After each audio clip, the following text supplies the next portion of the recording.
Hello backyarders and hello YouTube. This is Jeff. I'm with Perfect Q Cooking Channel. I've been asked, this will be video number 50, and I've been asked to try to change it up a bit. Checked in with Getty Farms, and here's something that's unusual, at least for us Minnesotans, you betcha. Lamb chislic from Getty Farms. Getty Farms is the producer of all my beef and lamb, and we're going to try this today. This is actually a South Dakota, we'll call it a thing. I was going to do it in the air fryer, but that would be a disservice to all the people in South Dakota that eat this. This is a lamb version. I know I've seen videos of venison, beef, other things, but yeah, let's give this a shot. Alrighty guys, so I took it out of the package and dried it off. Just again, doing research, the best way to do this is in oil. So we are going to be using Wild West Cowboy Rub. It's actually a beef rub from MRFC, which is Mississippi River Flavor Company.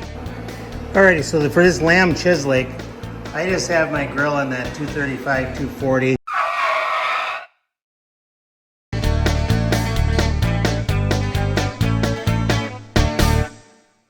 Where are we at on this? We need to be at 350 degrees.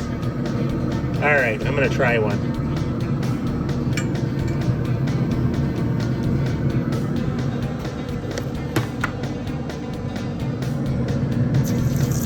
There we go. So I'm going to put all of these in there now for the next 3 minutes. Alrighty guys, so I've got it in there. I'm going to leave it in there for another, looks like a minute and a half. And we'll pull it out then.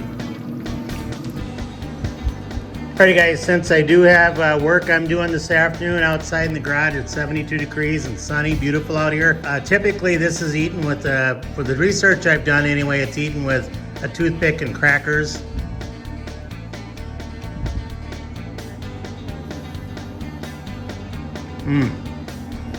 Very good.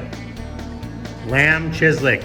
Telling you guys, this is the bomb. I don't know if I do it again on my pit boss, but having it outside, however you want to use, heat up that oil, obviously be very careful with oil. Alrighty guys, so my final take on the chislic. Still got some left. You guys are missing out. Getty Farms has plenty of this in stock. When I use that Mississippi River Flavor Company Cowboy Rub, made it, I mean, this is the first time I've done chislic, so I don't know, but this tastes like beefsteak. And I know chislic, historically, you can use different meats, but you guys need to try this. It's so easy. Chop it up into small pieces. You know, the leftovers can be used. I was gonna do a video on leftovers in the air fryer, but there's not gonna be any left. I'm gonna eat it all. So anyway, cheers backyarders, cheers YouTube. Thank you Getty Farms, and thank you Mississippi River Flavor Company for your rub samples.